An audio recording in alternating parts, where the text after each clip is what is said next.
Buenas tardes a los amigos y seguidores del canal. La otra vez saqué un video sobre algo que observo frecuentemente para edificios de mediana altura, sobre definir elementos que soportan cargas predominantemente verticales, llamadas columnas, a secciones donde una dimensión predomina y la otra, el espesor mínimo, es reducido. Y me pregunté, o les hice la pregunta, sobre si pensábamos que estábamos diseñando respetando los reglamentos vigentes. Ese video cortito salió hace varias semanas y a raíz del mismo se generaron una serie de consultas, preguntas, inquietudes que me pareció interesante poder tratar de redondearlas o cerrarlas con un video complementario. Así que acá estamos. La pregunta es, ¿en nuestros proyectos diseñamos correctamente? Ya no hablo de temas generales, sino ¿diseñamos correctamente las columnas en las estructuras de hormigón armado? Porque podríamos preguntarnos si respetamos los reglamentos en múltiples temas del diseño, solo pensando en una estructura de hormigón armado, ¿no? Nos enfocamos en el video anterior y lo redondeamos en en el aspecto de columnas. Entonces, hace algunas semanas subí un video donde me planteaba si respetamos los reglamentos de diseño en nuestro país, enfocándome en un tema particular de tantos, pero importante, relevante: el diseño de las columnas de hormigón armado in situ en el edificio tipo que solemos hablar que estamos diseñando. Y a partir del mismo, como les comenté, surgieron consultas relacionadas con el video. Voy a intentar complementarlo ahora y aclararlas. Entonces, cuando estamos desarrollando la etapa de proyecto y diseño, trabajamos según el reglamento con nuestras columnas de hormigón armado. Bueno, esa era la pregunta que hice en el video 1. Se desarrollaron algunas ideas que pueden ser compartidas por algunos, por otros no, y ahora las vamos a ampliar. Entonces, según los requisitos que van surgiendo del proyecto de arquitectura, es bastante frecuente solicitar columnas de hormigón armado donde una de las dimensiones es dominante y la otra es reducida. O sea, el largo, ¿sí?, paralelo a la dirección de cerramiento en mampostería, es dominante, y el espesor tiende a ser reducido y menor a 20 centímetros. Estos requerimientos, por ejemplo, suelen generar secciones, a modo de ejemplo nada más, de 15 centímetros de ancho por 75 de largo, 80. Entonces, como ya mencionamos, si consultamos el CIRSOC 201-2005, nos indica que la dimensión mínima de una columna hormigonada in situ es de 20 centímetros. Mencioné también lo que expresa la norma española de hormigón estructural 2008, ya no está vigente, que es aún más severa, indicando 25 centímetros. Complementamos con lo anterior con lo que indica la normativa de Brasil del año 2004 sobre diseño de estructuras de hormigón armado. La norma brasilera ABNT-NBR 6118 del año 2004, para elementos predominantemente comprimidas, pilares, paredes, establece una dimensión mínima de 19, pudiéndose tomar valores algo menores si es que aplicamos un coeficiente de mayoración, ¿sí?, de cargas, en este caso de mayoración de esfuerzos, solicitantes finales para diseñar el pilar, asociados con el B menor que 19. El gamma n es el coeficiente que está relacionado con el valor de B. Por ejemplo, vemos que para una columna que tenga un ancho mínimo, la menor dimensión de 15 centímetros, el coeficiente de mayoración de solicitaciones, o sea, cuando llegamos al P último, le aplicamos un coeficiente adicional de 1,20, sería en este caso, que puede llegar a ser hasta 1,35 según esta norma. Entonces, nuevamente observamos que ya por diversos códigos y por diversas normativas nos están indicando que es conveniente no reducir por encima de determinado espesor los elementos tipo columna, y si lo hacemos tenemos que tener algunas consideraciones para no estar ubicados dentro del rango de la zona gris o insegura. A modo de ejemplo, si tuviéramos un ancho mínimo de la columna, no digo cuadrada, supongamos de 15 por 70 o 15 por 80, el ancho mínimo es 15. Entonces, 15 menos 2 centímetros de recubrimiento de cada lado son menos 4, menos un estribo del 8, menos 1,6, nos daría una distancia libre teórica de 9. Por lo tanto, si tuviéramos 3 bar, nos quedaría una distancia teórica libre de 4. Pensemos en la zona de empalmes de columnas por justaposición. Podemos empalmar por manguitos prensados, por ejemplo. Excelente, pero lo habitual, veamos las obras, eso no se utiliza. Entonces, empalmes por justaposición. Estamos hablando de obras de mediana envergadura, ¿sí? Con tecnología asociada con esa magnitud de la obra. Vamos a tener serias dificultades, ¿no? Entonces, la distancia libre entre barras va a ser menor que 4 centímetros y si empalmamos por justaposición, el hormigonado de ese sector va a ser particularmente difícil de lograr. Entonces, en estas estructuras con columnas donde una dimensión dominante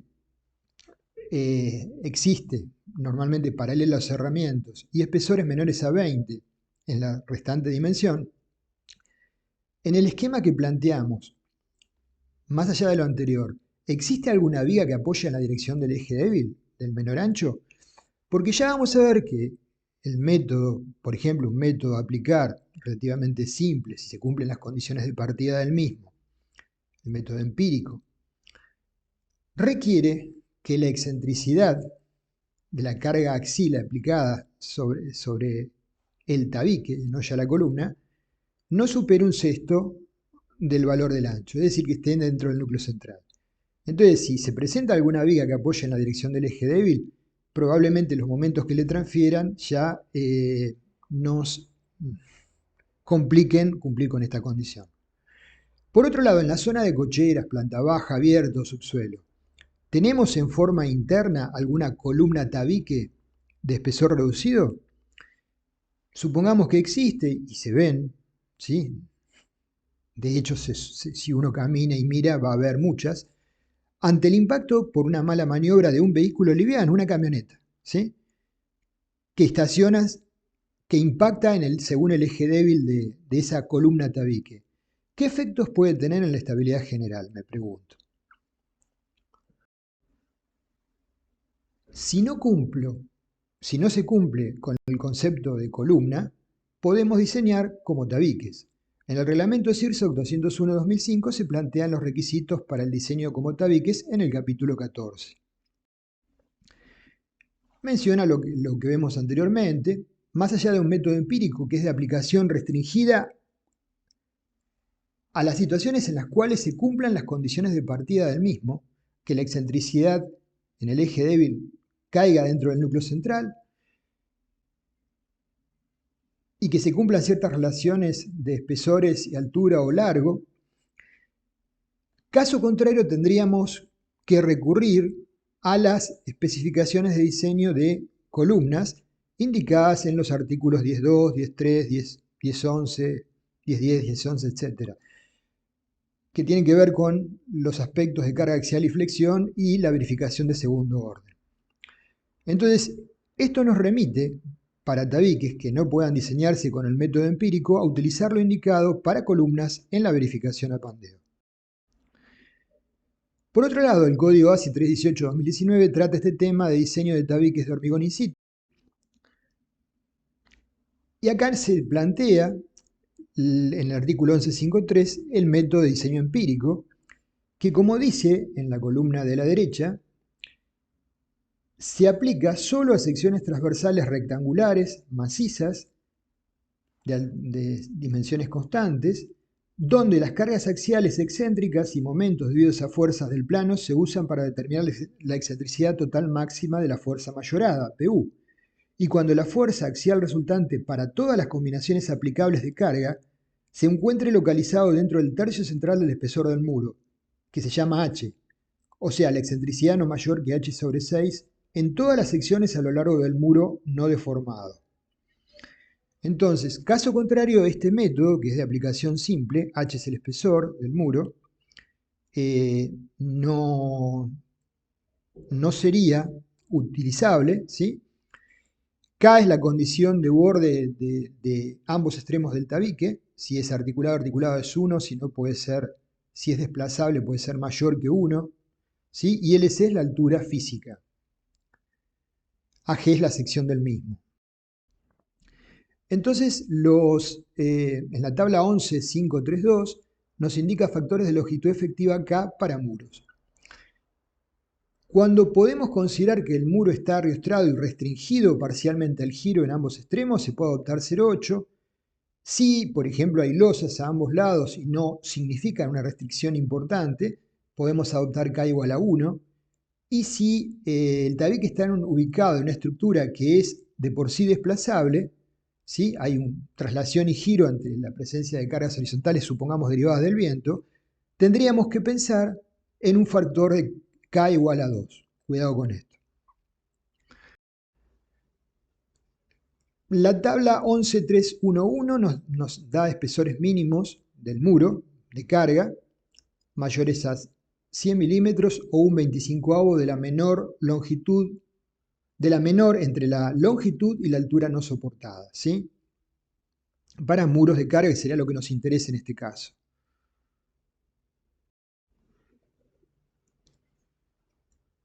Hay un artículo muy interesante publicado en unas jornadas de ingeniería estructural por el ingeniero Tolosa, Liporace, que me pareció que estaba bueno comentarlo, porque justamente se ha interesado por este tema, y en ese artículo se sugiere considerar la posible falta de resistencia en columnas de espesor reducido o tabiques, por las razones que ya indicamos anteriormente, entre otras, ¿no? Espacio libre reducido para hormigonado, imperfecciones naturales constructivas, congestionamiento de la zona de empalmes, las excentricidades propias de las constructivas impactan en mayor medida, y en función de ello, en el caso de poder utilizar el denominado método empírico, tomar en cuenta que la ecuación misma, ¿sí?, debería ser afectada por un factor de reducción y presentan solo a nivel informativo una tabla con valores sugeridos, aclarando que esos valores son solo sugerencias que deberían ser motivo de mayores investigaciones y estudios para ver en el ámbito de nuestro medio y con la técnica constructiva que tenemos, cuáles serían los coeficientes más adecuados para utilizar, que serían siempre menores a 1. Ya el código ASI 318-2019, en el artículo 10.3.1, para elementos comprimidos, indica que no especifica tamaños mínimos, con el fin de que columnas de muy poca carga, ¿sí?, con secciones transversales pequeñas, porque son estructuras de baja altura, no sean necesariamente de secciones excesivas, ¿sí? Pero aclara también, si se usan secciones transversales pequeñas, se requiere de una mano de obra cuidadosa y los esfuerzos por retracción tienen una mayor importancia. Esto está sacado del comentario del código ASI 318-2019. Entonces, estos autores establecen a nivel de sugerencia esta tabla en función del espesor mínimo del tabique, ¿sí?, o muro de carga, por ejemplo 15 centímetros, y 2 capas sería lo habitual, una armadura en cada cara, un coeficiente de minoración, que en este caso sería para 15 centímetros 0,42, a aplicar en la ecuación propuesta en general. Esto aparece como un coeficiente F1, que multiplica 0,55 de phi por F'C por AG por el término entre paréntesis. Vemos que el coeficiente de F1 tiene un importante efecto sobre la capacidad remanente de carga, ¿sí? 0,42 está reduciendo casi un 60% la carga teórica de la ecuación anterior del código ASI 318. Entonces se sugiere en el citado artículo adoptar un coeficiente reductor de resistencias menor que 1 a la expresión planteada por el código ASI 318 y por el CIRSOC 201 para considerar imperfecciones en el llenado de hormigón y posicionado de armaduras en un ancho tan reducido. Naturalmente los valores de este factor, entre otras variables, dependerían del ancho del elemento, del control de calidad de la estructura, y los autores, solo a modo de ejemplo, proponen la tabla que vimos, ¿sí? Aclarando que se requieren mayores investigaciones y evaluaciones respecto de estructuras construidas, el grado de incidencia que tienen, la mecánica que tenemos nosotros en nuestro medio. Los autores naturalmente manifiestan la necesidad de investigaciones para validar o ajustar esos coeficientes a la práctica de nuestro medio, pero es un claro llamado de atención, desde mi forma de verlo, sobre la potencial pérdida de resistencia respecto de la expresión de diseño para espesores reducidos. Considero en lo personal que ese trabajo es un aporte valioso e interesante sobre un tema que hoy tiene mucha vigencia por los requerimientos de proyecto y el reglamento. Creo, esto es una humilde opinión personal, no lo trata adecuadamente, ¿sí? Está extrapolando ecuaciones que surgen de análisis hechos en Estados Unidos con otras técnicas constructivas y otros controles de ejecución que no necesariamente cubren nuestras prácticas, ¿sí? Y no estaríamos ubicándonos del lado de la seguridad precisamente. Entonces, esta es la ecuación teórica del CIRSOC 201, del código ASI 318, ¿sí? Debiendo cumplirse que phi por Pn debe ser mayor o igual que P último. Y siguiendo el criterio mencionado, tendríamos que phi por Pn por F1 debería ser mayor o igual que P último.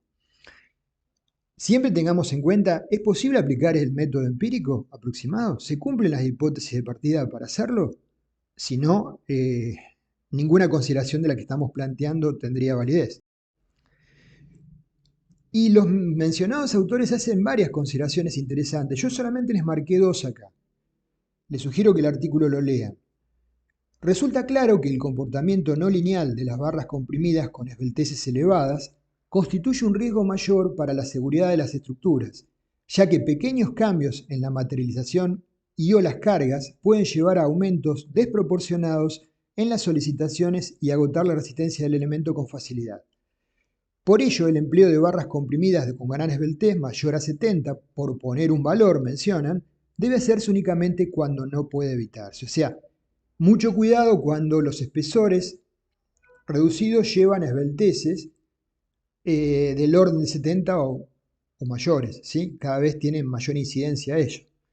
Sería deseable, este comentario lo comparto plenamente, que futuras ediciones del reglamento 201-2005 establezcan en forma explícita en los armados con dos capas de armadura los requisitos para el diseño de la armadura normal al plano, horizontal, estribos, que vinculan las capas de armadura, ¿sí? Estoy cortando y pegando solo dos de las conclusiones que obtienen son bastante más extenso esto e interesante.